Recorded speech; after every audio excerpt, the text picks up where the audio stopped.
हमारा आरंभ परमेश्वर पिता, परमेश्वर पुत्र और परमेश्वर पवित्र आत्मा के नाम से होवे। आमीन। सर्वप्रथम मैं प्रभु परमेश्वर का धन्यवाद देना चाहता हूँ आज के इस पवित्र दिन के लिए, और साथ ही साथ प्रभु के दास और दासी रेवरेंड ज्योत्सना दास और ब्रदर शैमुअल दास का भी मैं धन्यवाद देना चाहता हूँ कि उन्होंने मुझे word of God ministry Facebook के पेज पर प्रचार करने के लिए आज आमंत्रित किया। उपस्थित सभी प्रभु के दास दासियों का मैं रेवरेंड मनीष डेनियल, सामर्थ मिनिस्ट्री दुर्ग छत्तीसगढ़ से आप सभी का स्वागत करता हूं। आइए हम प्रार्थना के साथ आज के इस सेशन को हम शुरुआत करेंगे। आइए हम प्रार्थना करें और आज के सभा की हम शुरुआत करें। अनुग्रहकारी जीवित सामर्थ्य पिता परमेश्वर, धन्यवाद करते हैं आज के दिन के लिए, समय के लिए, अवसर के लिए जो कि आपने हमारे जीवन में दिया। धन्यवाद करते हैं पिता, जो दिन है खुदावन कि हम आपके निकट आकर अपने होठों का फल आपको अर्पित करें। धन्यवाद करते हैं पिता, सभी विश्वासियों की संगति को खुदावन आपके हाथ में हम सौंपते हैं, जो कि आपने अलग किया, निर्धारित किया पिता। हमें चुना पिता परमेश्वर कि हम भीड़ से अलग होकर खुदावन आपके भवन में रहकर आपकी स्तुति, प्रशंसा, आराधना को करें खुदा। धन्यवाद करते हैं पिता आपके प्रेम के लिए, दयानुग्रह के लिए, विशेष करके खुदावन इस समय हम प्रार्थना करते हैं पिता परमेश्वर, जबकि हम आपके हुजूरी में बैठते हैं पिता, संगो साथ रहे पिता परमेश्वर।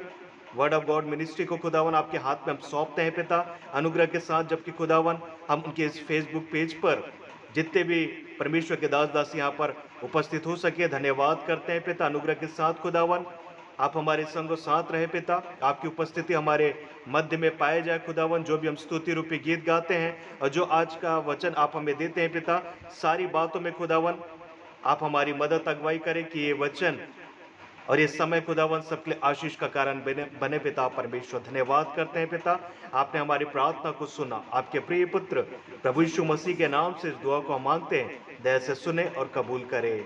आमीन। समय होगा कि हम परमेश्वर की हुजूरी में हम बैठेंगे और इस समय परमेश्वर की महिमा के लिए हम एक गीत को हम गा लेंगे। गीत के बोल है, सहारा मुझको चाहिए, सहारा दे मुझे खुदा। इस गीत को हम परमेश्वर की महिमा के लिए हम गा लेंगे।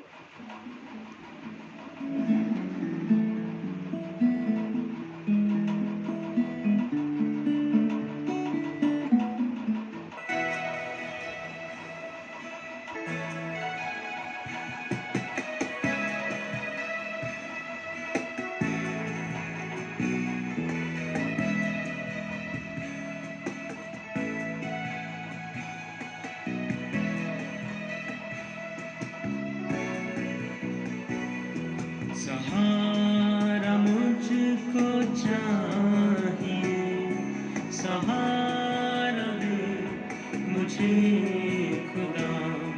सहारा मुझको चाहिए, सहारा दे मुझे खुदा। मुझे संभाल, मैं गिरा, मुझे संभाल, मैं गिरा, मुझे संभाल, मैं गिरा, मुझे संभाल, मैं गिरा। सहारा मुझको चाहिए, सहारा दे मुझे खुदा। सहारा मुझको चाहिए, सहारा दे मुझे खुदा।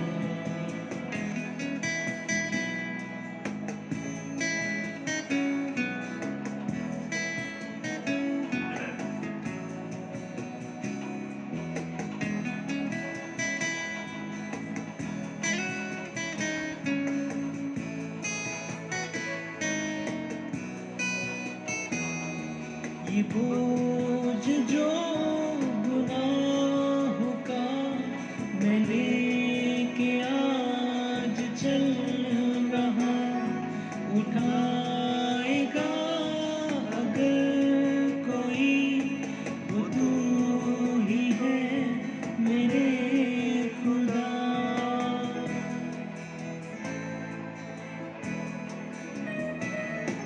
ये बोझ जो गुनाहों का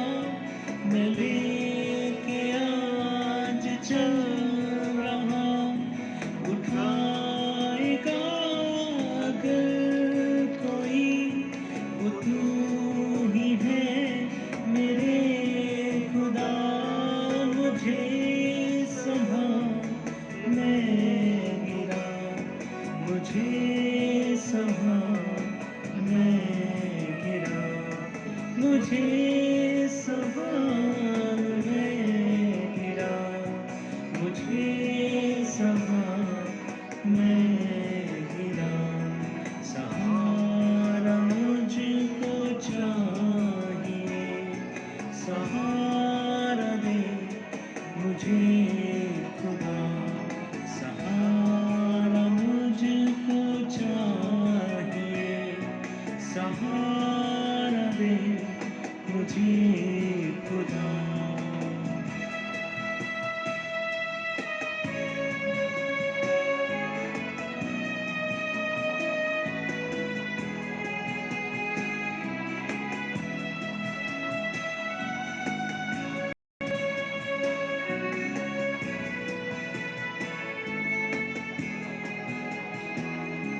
कठिन है रास्ते बहुत, हर एक मोड़ पर खतर, अंधेरे साए को हटा, दिखा दे अब मुझे शहर।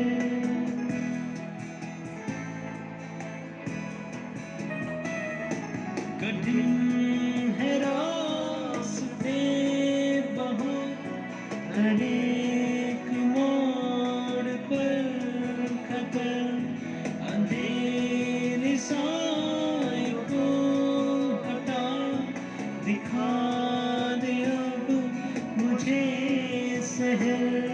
मुझे सहा मैं गिरा, मुझे सहा मैं गिरा, मुझे संभाल, मैं गिरा, मुझे संभाल, मैं गिरा। सहारा मुझको चाहिए, सहारा दे मुझे खुदा, सहारा मुझको चाहिए, सहारा दे मुझे खुदा।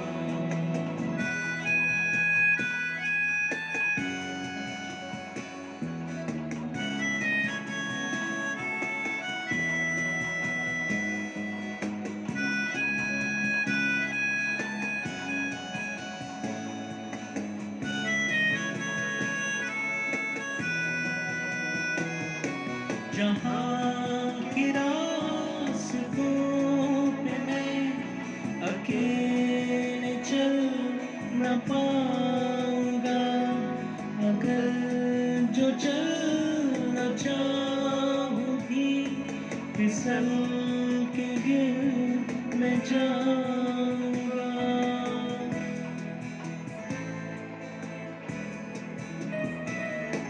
जहाँ के रास्तों पे मैं अकेले चल न पाऊंगा, अगर जो चलना चाहूँ भी फिसल के गिर मैं जाऊंगा।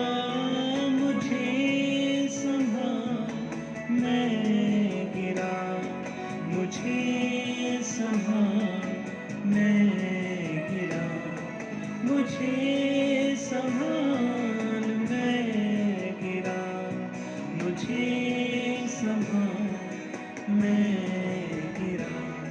सहारा मुझको चाहिए, सहारा दे मुझे खुदा, सहारा मुझको चाहिए, सहारा दे मुझे खुदा।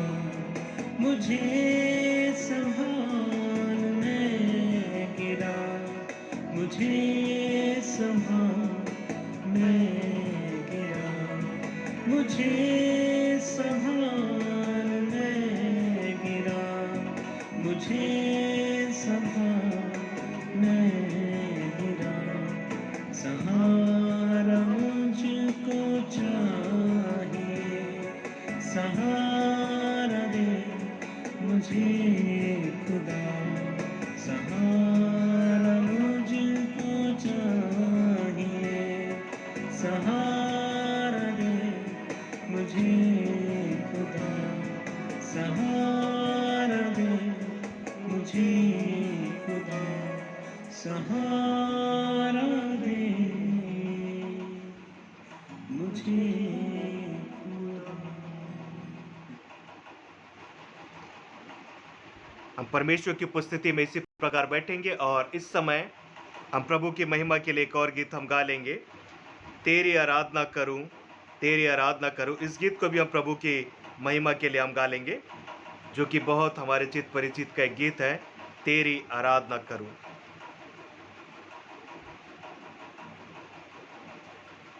आप सबको जय मसीह की।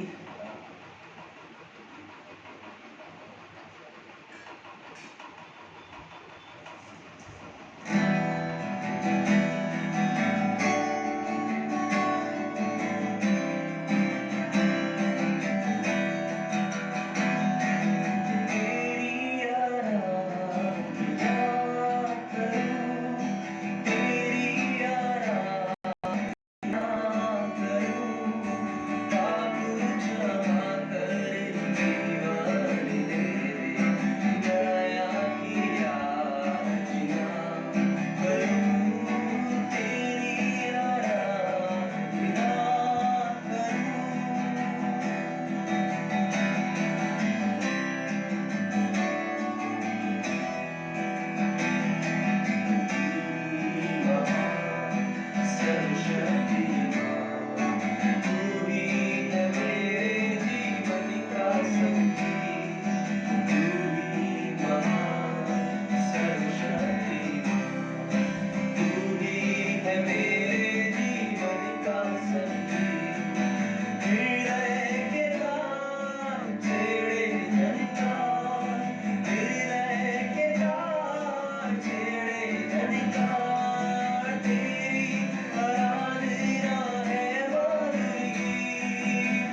परमेश्वर के नाम की स्तुति महिमा आराधना हो। परमेश्वर ने ये अवसर दिया कि हम सभी एकत्रित होकर उस परमेश्वर की हुजूरी में बैठकर उस परमेश्वर की महिमा को हम करने पा रहे हैं। सारी बातों के लिए परमेश्वर को जलाल मिले। अब समय होगा कि हम आज के वचन में हम जाएंगे। मेरे साथ निकाल लेंगे वचन स्थल का जो भाग आज मैंने लिया है, वो पाया जाता है फिलिपियों की पत्री उसका 3रा अध्याय। फिलिपियों की पत्री उसका 3रा अध्याय पद 17 से लेकर पद 21 को हम पढ़ लेंगे। मैं इसे आप लोगों के सन्मुख में पढ़ दूंगा।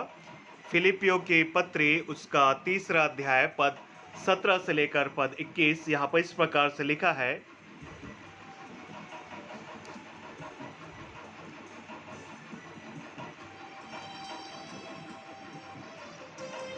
हे भाइयों, तुम सब मिलकर मेरी सी चाल चलो और उन्हें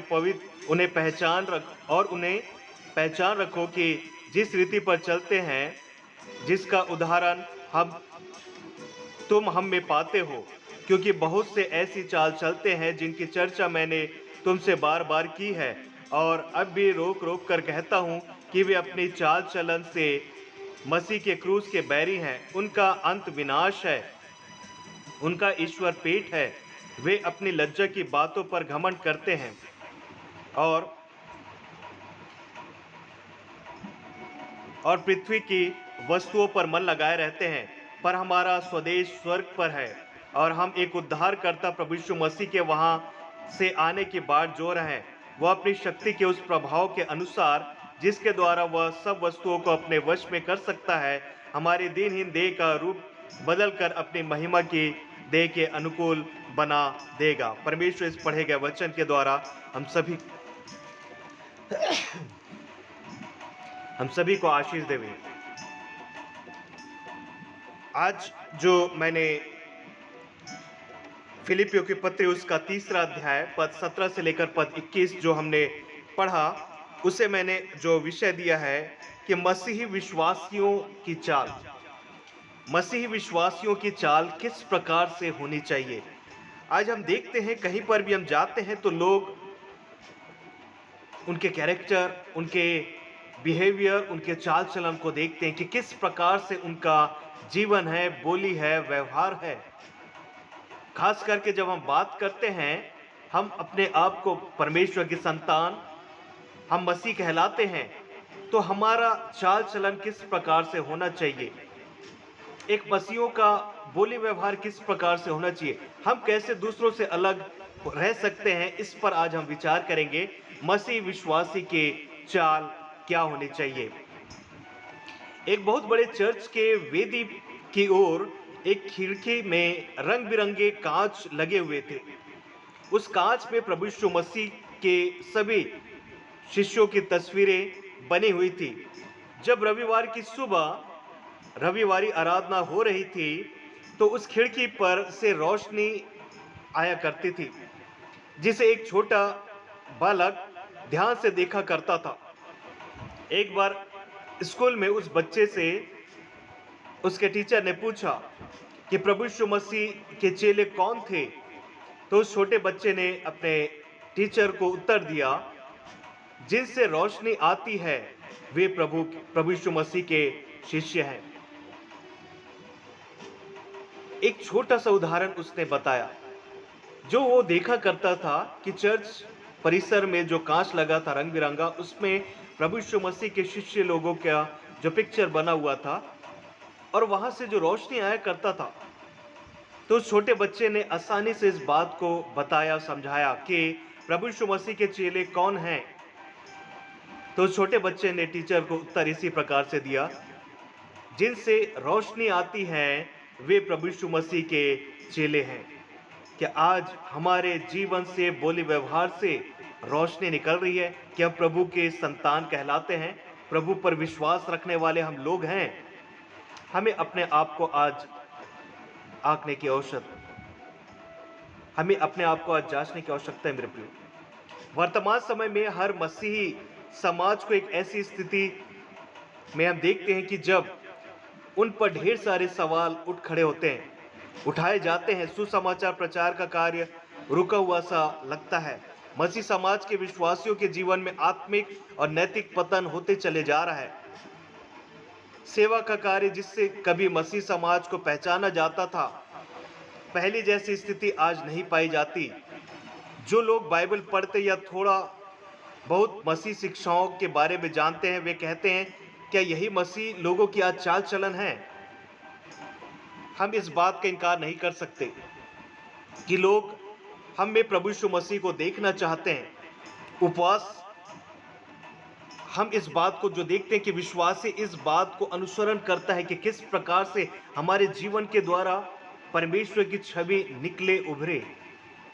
लोग हम में परमेश्वर की उस स्वभाव को, परमेश्वर के चित्रण को देखना चाहते हैं। मेरे प्रियो, क्या आज हम लोगों के सम्मुख में प्रभु के उस चित्रण को प्रदर्शित कर रहे हैं? क्या हम उसे प्रस्तुत कर रहे हैं? मेरे प्रियो, लोग हमसे वही चाहते हैं, लेकिन क्या हम इन बातों के द्वारा, अपने बोली व्यवहार के द्वारा, अपने चाल चलन के द्वारा, क्या हम मसीह के उस गुण को प्रकट कर पा रहे हैं?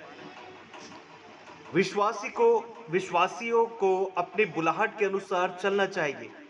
पहली बात हम जो देखेंगे मसीही विश्वासी की चाल से संबंधित, वो ये कि विश्वासी को अपने बुलाहट के अनुसार चलना है।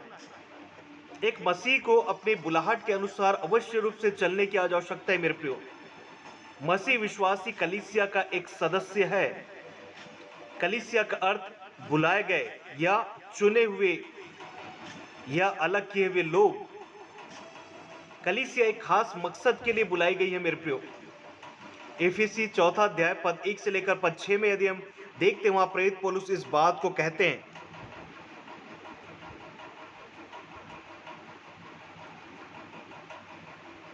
कि हमें अपने बुलाहट के अनुसार चलना है और हम नम्रता, दीनता, धीरज और प्रेम से एक दूसरे के साथ मेल जोल से रहने के लिए बुलाए गए हैं।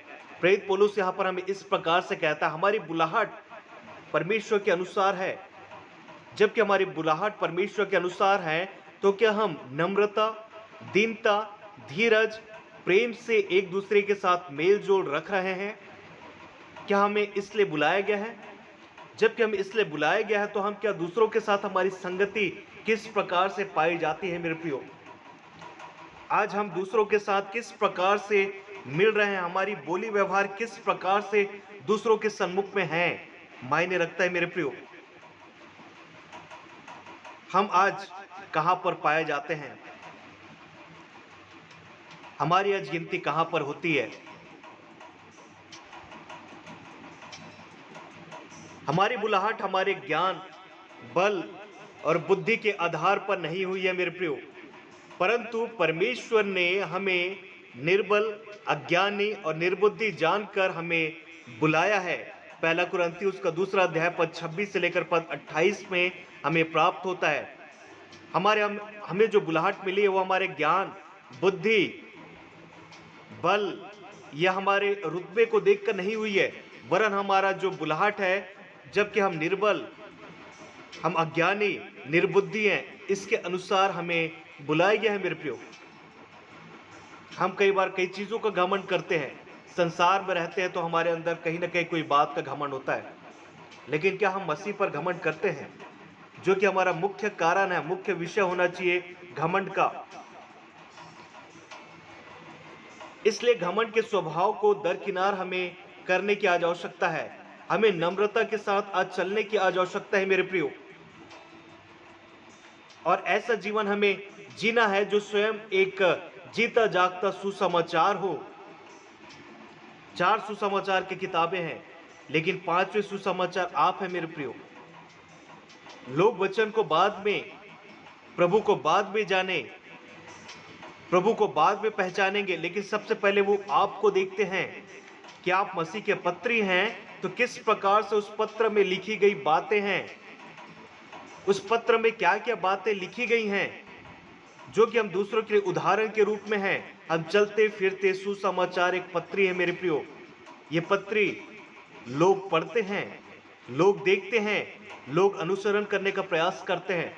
क्या हम उनके अनुसार खरे निकलते हैं? मेरे प्रियो, परमेश्वर ने हमें इसलिए ही बुलाया है कि अपने चाल चलन के द्वारा हम उनके गुण को प्रकट कर सके मेरे प्रियो। परमेश्वर ने हमारी बुलाहट इसलिए रखी है मेरे प्रियो कि हम उसके परमेश्वर के गुण को हम क्या कर सके, अपने जीवन के द्वारा प्रकट करने वाले हो सके। कई बार होता है हम इस संसार में रहते हुए अपने गुण को हम प्रकट करते हैं, अपने महिमा के लिए बहुत सारी बातों को करते हैं, लेकिन क्या हम परमेश्वर के गुण को कभी प्रकट करने के लिए हम कभी आगे आते हैं? पहली बात जो हमने देखा, विश्वासी को अपने बुलाहट के अनुसार चलना है। दूसरी बात जो हम देखेंगे वो ये कि विश्वासी को अपने वरदान के अनुरूप चलना है। एक विश्वासी को अपने वरदान के अनुरूप चलना है। नई वाचा के अनुसार उद्धार पाने के बाद पवित्र आत्मा के द्वारा हमें विभिन्न वरदान दिए गए हैं। सभी को अलग अलग वरदान दिए गए हैं ताकि मसीह की देह उन्नति पा सके।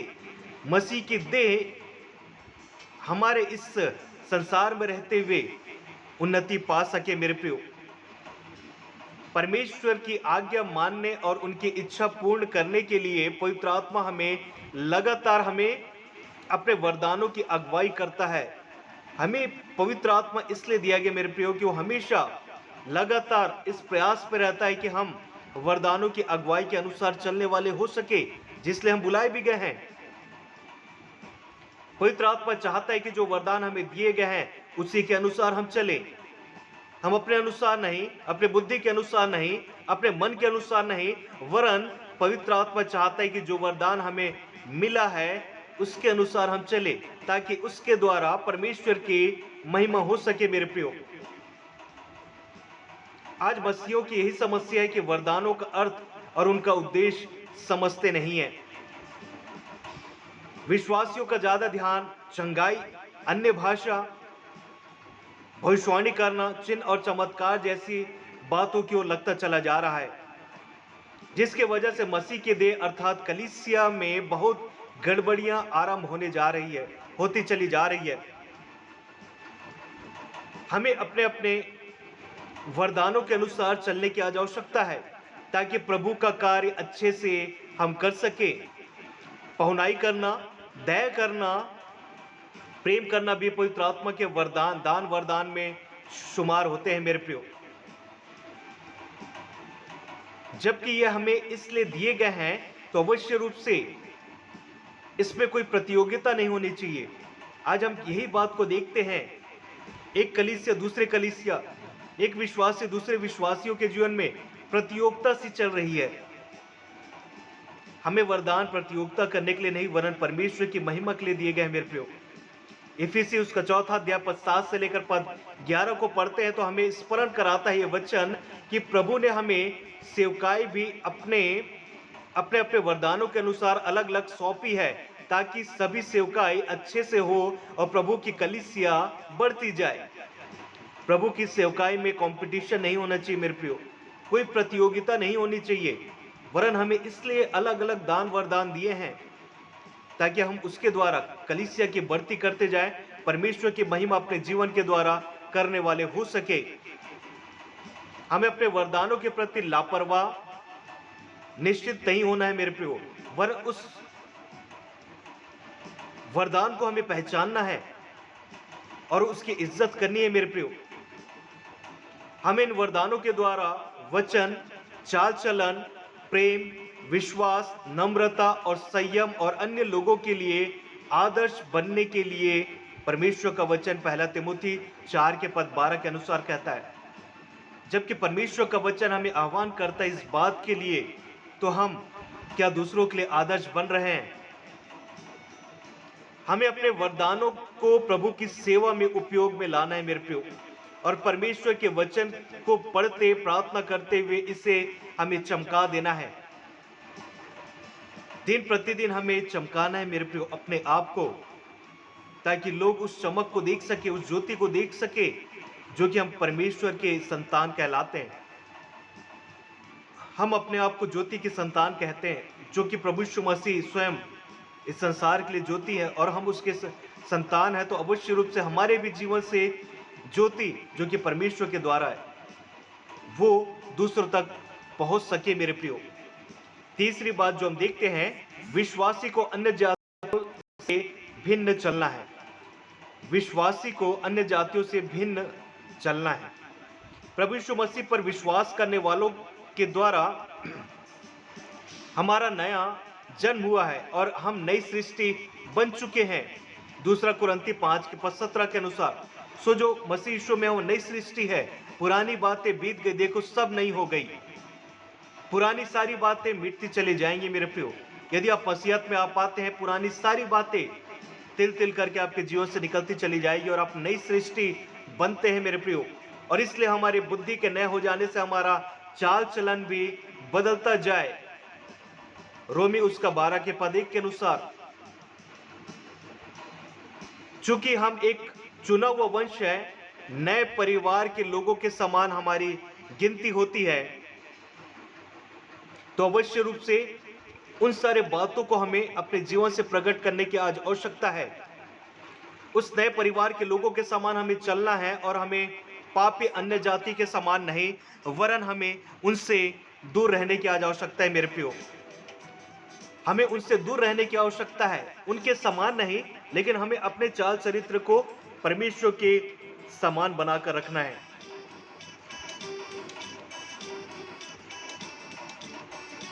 परमेश्वर का वचन इफिसी 4 के पद 17 से 24 में परमेश्वर का वचन कहता है कि अन्य जातियां अंधेरे में हैं और अज्ञानता और मन की कठोरता के कारण वह अनर्थ रीति पर चल रहे हैं और सब प्रकार के गंदे काम, लुचपन उनमें पाए जाते हैं।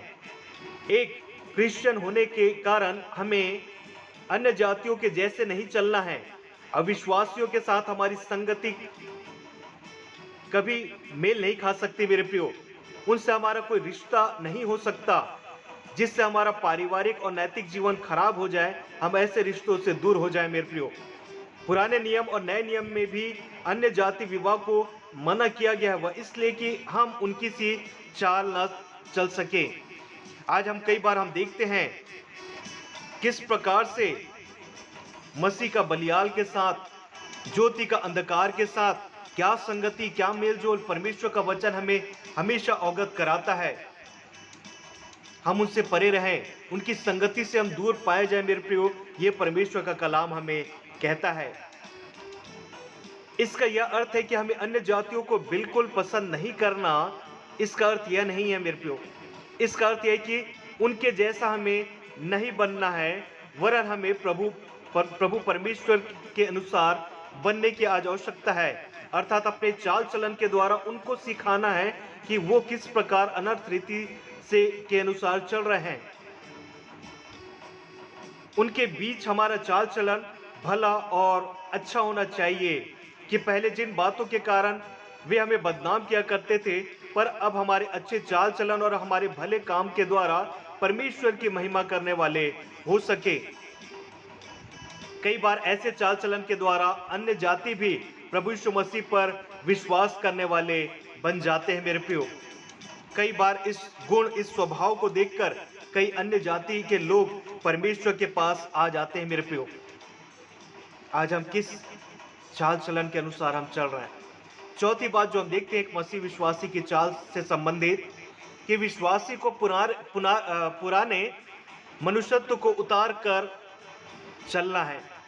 एक विश्वासी को पुराने मनुष्यत्व को उतार कर चलने की आज आवश्यकता है। नया जन्म पाने और पवित्र आत्मा के वरदानों को प्राप्त करने के बाद हमारा पुराना मनुष्यत्व नष्ट हो जाता है। जैसा हम पहले कह भी चुके, जब तक शरीर है पाप का अस्तित्व भी बना रहेगा। हमारा पुराना मनुष्यत्व हमारा सिर उठाने की कभी भी कोशिश न करेगा, लेकिन हमें उसे उतार कर नए मनुष्यत्व के अनुसार आज चलने की आज हमें आवश्यकता है। हमें नए मनुष्यत्व को हमेशा आगे रखना है। नया मनुष्यत्व परमेश्वर पुत्र प्रभु यीशु मसीह को दर्शाता है मेरे प्रियो, और निरंतर हम उसके अनुसार चलने वाले हो सके। इफिसी 4 के पद 25 से लेकर 32 पे यदि हम पढ़ते हैं, हमें स्मरण इन बातों को कराता है कि झूठ बोलना, क्रोध करना, चोरी करना, गंदी बात बोलना, ये सब पुराने मनुष्यत्व के अनुसार चाल चलन में आता है। ऐसा करके पवित्र आत्मा को हम कभी भी शोकित न करें। नई सृष्टि बनने के बाद हमें पुराने मनुष्यत्व की तरह जीवन नहीं जीना, उन बातों को हमें छोड़कर आगे बढ़ने की आज आवश्यकता है। बपतिस्मा, दृढ़ीकरण और बुनियादी शिक्षा की अच्छी खुराक हमें लेने की आज आवश्यकता है। ये खुराक न मिलने की वजह से आज विश्वासियों के जीवन में पुराने मनुष्यत्व का प्रभाव बहुत ज्यादा दिखाई देता है।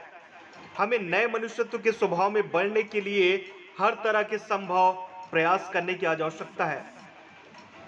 हम अपने आप को अच्छी संगति में रखें, परमेश्वर के वचन की ओर प्रार्थना में हमारा जीवन बना रहे मेरे प्रियो, जो कि परमेश्वर को भावता है, जिसके द्वारा ही हमारे पुराना मनुष्यत्व दबता है और नया मनुष्यत्व ऊपर उठते चला जाता है। हम कभी भी अपने आप को पुराने मनुष्यत्व को कभी भी बढ़ावा उसे हम ना दे। हम संसारिकता, अन्य जातियों के साथ ज्यादा संगति हम न करें मेरे प्रियो। पांचवी बात जो हम देखते हैं कि एक मसीही विश्वासी के चाल के विषय में, पांचवी बात, विश्वासी को परमेश्वर के पीछे चलना है। एक विश्वासी को परमेश्वर के पीछे आज चलने की आज आवश्यकता है मेरे प्रियो।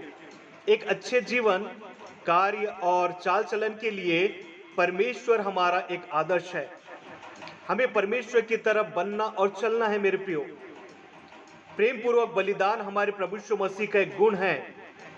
परमेश्वर ने चुने हुए लोगों के कारण हमें व्यभिचार, अशुद्ध काम करना, लोभ, निर्लजता के काम, लुचपन और मूर्खता की बातों से स्वयं बचा के रखना और परमेश्वर की तरफ पवित्र चाल चलने के लिए परमेश्वर का वचन कहता है।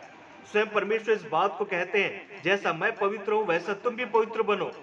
और अवश्य रूप से जो परमेश्वर का स्वभाव है, पिता का स्वभाव है, वैसे स्वभाव उनके संतानों पर भी आनी चाहिए।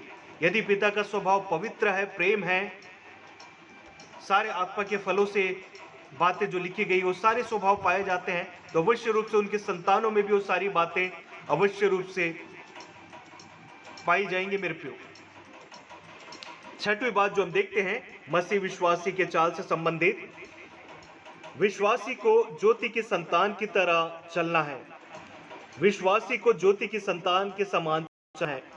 परमेश्वर की सृष्टि की बनावट ऐसी है कि उसकी सुंदरता वंशागुत अनुसार चलनी चाहिए। अर्थात एक गुलाब का पौधा दूसरे गुलाब के पौधे को ही जन्म देता है, इसी तरह ज्योति के संतान को भी ज्योति की तरह अपने जीवन को दूसरों में रोशनी फैलाने के अनुसार जीवन व्यतीत करने की आज आवश्यकता है मेरे प्रियो। हम तो पहले अंधकार थे, परंतु परमेश्वर के प्रेम के कारण और प्रभु यीशु मसीह के बलिदान के द्वारा हम सबको यह सौभाग्य मिला कि हम ज्योति की संतान बन सके मेरे प्रियो।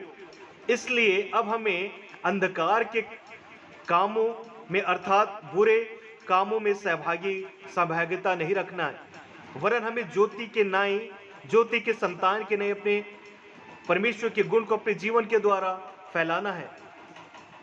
इस गुण को लोग देख सके, जान सके, उस रोशनी को प्राप्त कर सके मेरे प्रियो, जो परमेश्वर हमारे जीवन से चाहते हैं। आज हम कहां पर पाए जाते हैं? आज लोग हमारे बारे में क्या कहते हैं? हमारा बोली व्यवहार, हमारा चाल चलन आज किस प्रकार से पाया जाता है? हमें आज अपने आप को इस वचन के अनुसार रखने की आज आवश्यकता है मेरे प्रियो। सातवीं बात जो हम देखते हैं मसीह चाल के विषय में, कि विश्वासी को सतर्कता और सावधानी से चलना है। एक विश्वासी को सतर्कता और सावधानी के साथ चलना है। हम मसीहों को सुअवसर के साथ साथ एक जिम्मेदारी भी मिलती है। हमें एक मसीह होने की कीमत को समझना है, अपने वैल्यू को हमें जानना है, क्योंकि तुम एक चुना हुआ वंश, राजपदधारी, याजकों के समाज में हमारी गिनती है मेरे प्रियो। हम उस पाप के दलदल में पाए जाते थे, लेकिन परमेश्वर ने हमें वो ओहदा दिया, हमें उस पाप के दलदल से निकाला, अपने लहू से साफ किया। हमें एक चुना हुआ वंश, राजपदधारी, याजकों के समाज में हमारी गिनती की गई मेरे प्रियो। तो अवश्य रूप से हमें सतर्कता, सावधानी के साथ चलने की आज आवश्यकता है। जो अवसर हमें मिले उसे हमें बहुमूल्य समझना है। अवसर को हमें बहुमूल्य जानना है मेरे प्रियो, क्योंकि हम नहीं जानते कि हमारे साथ अगले क्षण क्या होने वाला है। जो अवसर हमें मिलता है उसका हम लाभ लेने वाले हो सके मेरे प्रियो। इफिसी 5 के पद 15 से 21 में जिस प्रकार बात को कहता है, दाखरस से मतवाले होने के बजाय हमें पवित्र आत्मा के सामर्थ्य से भरकर भक्ति आराधना में समय व्यतीत करने के लिए परमेश्वर का वचन कहता है। ऐसा ना हो कि हम लापरवाह होकर सो अवसरों को खोते चले जाएं और प्रभु का द्वितीय आगमन हो जाए। ऐसी दशा में हमें परमेश्वर के कठोर न्याय का सामना करना पड़ेगा मेरे प्रियो। जबकि प्रभु का आगमन शीघ्र निकट है, हम अपने आप को तैयार करके रखें कि प्रभु आए और अपने साथ हमें भी लेकर जाने वाला हो सके। हम जो दिन के संतान हैं, विश्वास और प्रेम की झिलम पहनकर और उद्धार की टोप पहनकर हमें सावधान रहने की आज आवश्यकता है। यह उद्धार का टोप हमें बचाव करता है मेरे प्रियो। झिलम, मेल के सुसमाचार के जूते, अलग अलग प्रकार से जो आत्मिक हथियार हमें बताए गए हैं, उन आत्मिक हथियारों को हमें आज पहनने की आवश्यकता है। एक विश्वासी को सावधानी के साथ चलने की और साथ ही साथ सतर्कता के साथ रहने की आज आवश्यकता है। जिस प्रकार हम देखते हैं, कहीं भी हम जाते सड़क पर हमें बिल्कुल अवगत कराया जाता है, सावधान, आगे अंधा मोड़ है, ब्रेकर का लोगो बना हुआ रहता है, आगे हॉस्पिटल है, आगे स्कूल है, अलग अलग प्रकार से सकरा मोड़ है, नाना प्रकार से हमें संकेत दिया जाता है। जो व्यक्ति उन बातों को देखता है अवश्य रूप से सावधान हो जाता है और अपने स्पीड को कम कर लेता है, अपने गति को नियंत्रित कर लेता है। और जो नियंत्रित नहीं करता, अवश्य रूप से उसके जीवन में दुर्घटना, बड़ी दुर्घटना उनके सामने घटती है। ठीक वैसे ही परमेश्वर का वचन भी हमें इसलिए दिया गया है मेरे प्रियो। परमेश्वर का वचन भी हमें इसलिए दिया गया है मेरे प्रियो कि हम इस वचन से हम क्या रहें, अपने आप को हम सावधान करके रखें। हम इस वचन को पढ़ते रहें और इस वचन के अनुसार अपने आप को सावधान करते रहें मेरे प्रियो। क्योंकि निरंतर इस संसार में हम जबकि हम देखते हैं, उसका वचन हमारे पांव के लिए दीपक और हमारे मार्ग के लिए उजियाला है। जबकि इस अंधकार में संसार में जो कि हर एक चीज हमें गिराने का प्रयास करती है, शरीर, शैतान और संसार जो कि निरंतर हमें पाप में गिराने का प्रयास करती है, तो अवश्य रूप से परमेश्वर का वचन ही है जो कि हमें ऐसे समय में हमारी मदद करता है मेरे प्रियो। हमारी वो सहायता करता है कि हम सारी बातों से हम बचे रहें, अवगत रह, हमें वो सारी बातों से हमें कराता है। हम अपने आप को आज जांचे समझे परखे। आज हम मसीह अपने आप को हम कहलाते हैं, तो क्या हमारी छवि आज कहाँ पर पाई जाती है? जिस प्रकार उस छोटे बच्चे ने कहा, उस चर्च की खिड़की पर लगी हुई कलरफुल ग्लासेस और उसमें जो पेंटिंग बनी हुई थी प्रभु यीशु मसीह के शिष्यों के बारे में, तो टीचर ने उनसे इस प्रकार से पूछा कि प्रभु यीशु मसीह के शिष्य कौन है, चेले कौन हैं? तो छोटे बच्चे ने, जो हमेशा उस खिड़की को निहारा करता था, उसने उत्तर दिया कि जिनसे रोशनी आती है वही प्रभु यीशु मसीह के शिष्य हैं। क्या हमारे जीवन के द्वारा परमेश्वर की छवि झलकती है? क्या हमारे जीवन के द्वारा परमेश्वर की रोशनी निकलती है? क्या उसके द्वारा लोगों के लिए हम पथ प्रदर्शक बनते हैं? आज हम कहां पर हम पाए जाते हैं मेरे प्रियो? एक विश्वासी को अपने बुलाहट के अनुसार आज चलने की आवश्यकता है। जैसा उसका बुलाने वाला पवित्र, वैसे ही हम भी पवित्रता के अनुसार चलने वाले हो सके। एक विश्वासी को अपने वरदान के अनुरूप चलना है। जो आपको दान वरदान से परमेश्वर ने नवाजा है, उन बातों को हम जांचे परखे, हमें क्या दान वरदान मिला है, उसके अनुसार हम चलने वाले हो सके। एक विश्वासी को अन्य जाति से भिन्न होकर चलने की आवश्यकता है।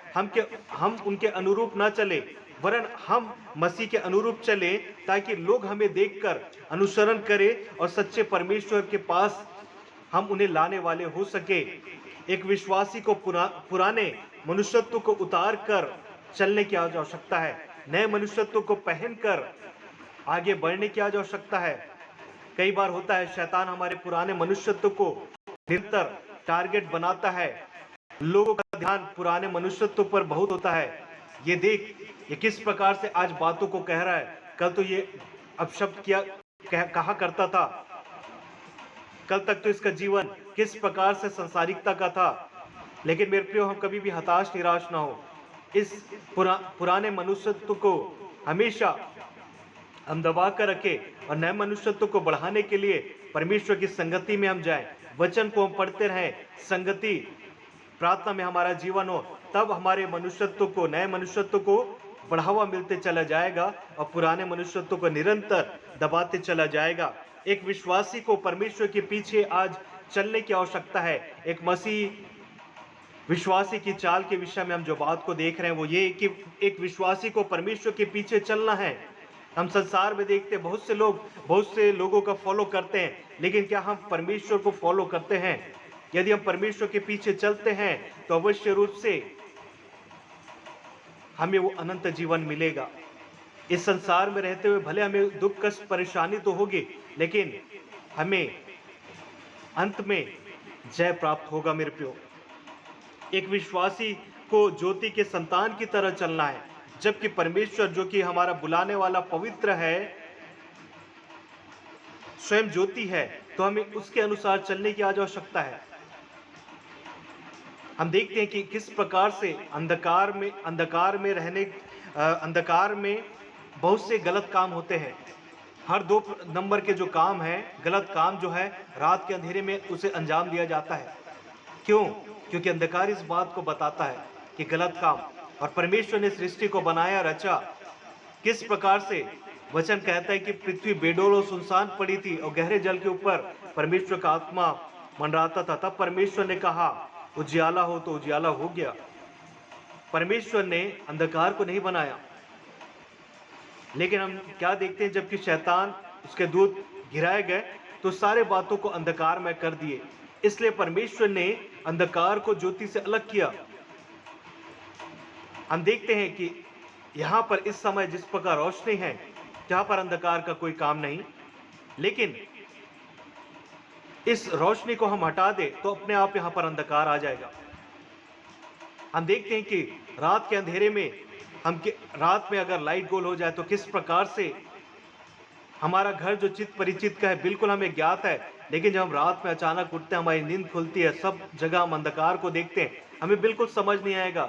यहाँ पर डाइनिंग टेबल, यहाँ पर सोफा सेट रखा हुआ है, यहाँ पर टेबल रखा है, यहाँ पर स्टूल रखा है, हमें बिल्कुल ज्ञात नहीं होगा कि यहाँ पर अलमारी रखा है, क्योंकि आपको अंधकार आपके घर में अनजान बना देता है। मेरे प्रियो, तो हम ज्योति के संतान हैं, तो हम ज्योति के संतान के अनुसार चलने वाले हो सके। एक विश्वासी को सतर्कता और सावधानी के साथ चलने की आज आवश्यकता है। मेरे प्रियो, एक विश्वासी को सतर्कता और सावधानी के साथ चलने की आज आवश्यकता है। क्या हम आज सतर्क हैं? क्या आज हम सावधानी पूर्वक अपने आप को रख रहे हैं? क्योंकि जहां लापरवाही हुई वहां दुर्घटना घटती है। हम अपने आप को, मसीहत को, यदि हम अपने आप को, आत्मिक जीवन को कमजोर बना देंगे, ना हम संगति में जाएंगे, ना वचन पढ़ेंगे, ना प्रार्थना में जीवन हमारा होगा, तो अवश्य रूप से हमारा आत्मिक मनुष्यत्व क्या होते चला जाएगा? वो दिन प्रतिदिन कमजोर होते चला जाएगा, जिसके द्वारा पुराने मनुष्यत्व को बल मिलेगा और वो हम पर हावी होना चालू हो जाएगा, और हम संसार की दृष्टि के अनुसार, शैतान और शरीर के मन के अनुसार हम चलने लग जाएंगे। तो हम अपने आप को जांचे समझे परखे, आज हम कहाँ पर हम पाए जाते हैं। किसी ने कहा कि संत वह है जिसके चाल चलन को देखकर प्रभु यीशु मसीह पर विश्वास करना सरल हो जाए।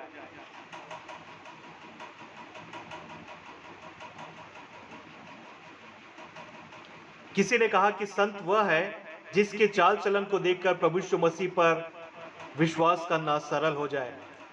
एक सही तरीके से जिए गए जीवन के विरोध में बहुत सी बातें नहीं कही जा सकती। हमें परमेश्वर के द्वारा बुलाया गया है ताकि हम अपने चाल चलन के द्वारा परमेश्वर के गुण को प्रकट कर सके। मेरे प्रियो, सेवा करने के लिए हमें परमेश्वर ने वरदान दिए हैं, उसके अनुसार न कि दूसरों के वरदानों की हम नकल करने वाले हो सके। यद्यपि हम अन्य जाति में से निकल कर आए हैं, अब प्रभु का दर्शन पाकर हम अपने नए परिवार अर्थात परमेश्वर के परिवार के सदस्यों के नाई हमें चलने की आज आवश्यकता है। पुरानी बातों को हमें भूल जाना है, जो बातें बीत गई हैं उन सारी बातों को भूल जाना है और हमें नए मनुष्यत्व के अनुसार अपनी अच्छी कुश्ती लड़नी है। अच्छी और भली बातों की ओर अपने जीवन को लगाना है और उनको अपने जीवन के द्वारा दूसरों पर प्रकट करने की आज आवश्यकता है। परमेश्वर जो कि ज्योति है, उसी की तरह हम संतान बनकर रहें। बड़ी सतर्कता और सावधानी पूर्वक हमें चलने की आज आवश्यकता है। प्रभु इस वचन के द्वारा आप सभी को आशीष देवे। आमीन।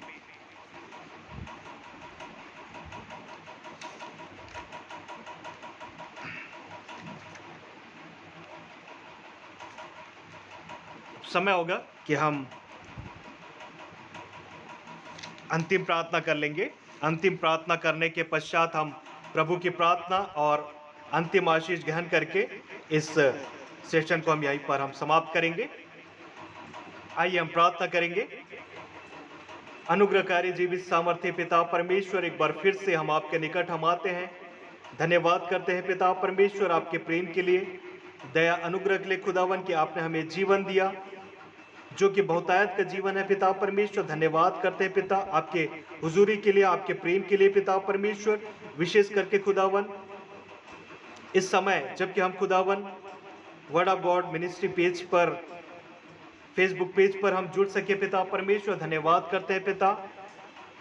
आपके खादिमों को स्मरण करते हैं पिता परमेश्वर, रेवरेंड ज्योत्सना दास और ब्रदर शैमुएल दास को खुदावन आपके हाथ में हम सौंपते हैं। उनके इस मिनिस्ट्री को खुदावन आप बलवंत करें पिता परमेश्वर, दुरुस्त करते चले जाएं पिता परमेश्वर। जो भी परमेश्वर के दास दासी आपके संतान इस पर वचन प्रचार करने के लिए आते हैं पिता, सब पर पिता परमेश्वर आशीष अनुग्रह का आप हाथ रखें, ताकि जो भी इस मिनिस्ट्री में जो जुड़ते हैं पिता परमेश्वर, उनके लिए समय व्यर्थ न जाए, वरन पिता परमेश्वर उनके लिए ये समय आशीषमय रहे। खुदा ये हम प्रार्थना करते हैं अनुग्रह के साथ पिता परमेश्वर। इस समय हम प्रार्थना करते हैं पिता, जो हमने आज वचनों को देखा पिता, एक मसीह विश्वासी की चाल होने दे पिता परमेश्वर। हम अपने आप को सतर्क बनाकर रखे पिता परमेश्वर, सावधानी पूर्वक के संसार में रहे और ज्योति की नाई पिता परमेश्वर, उसके संतान होने के नाई पिता हम चलने वाले हो सके पिता, आपके पीछे चलने वाले हो सके पिता, नए मनुष्यत्व के अनुसार हम चलने वाले हो सके, पुरानी सारी बातों को हम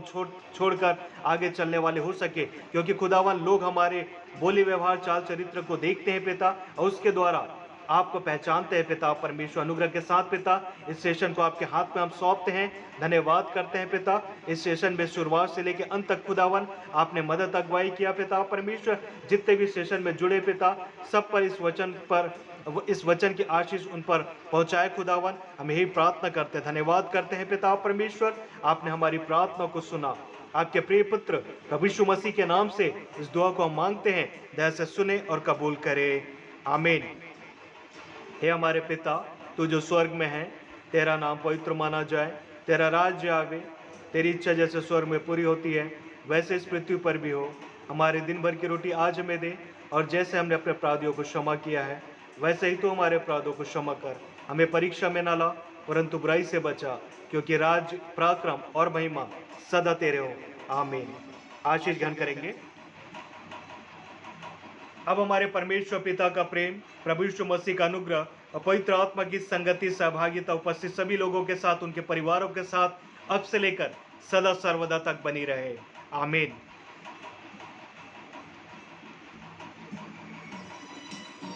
एक बार फिर से मैं प्रभु परमेश्वर का धन्यवाद देता हूं और साथ ही साथ मैं परमेश्वर के दास दासी का मैं धन्यवाद देना चाहता हूं। रेवरेंड ज्योत्सना दास और ब्रदर शैमुएल दास का भी धन्यवाद देता हूं कि उन्होंने अपने word of God Facebook page पे मुझे वचन प्रचार करने का समय अवसर दिया। प्रभु आप सभी को आशीष देवे। धन्यवाद। God bless you. शालोम। जय मसीह की।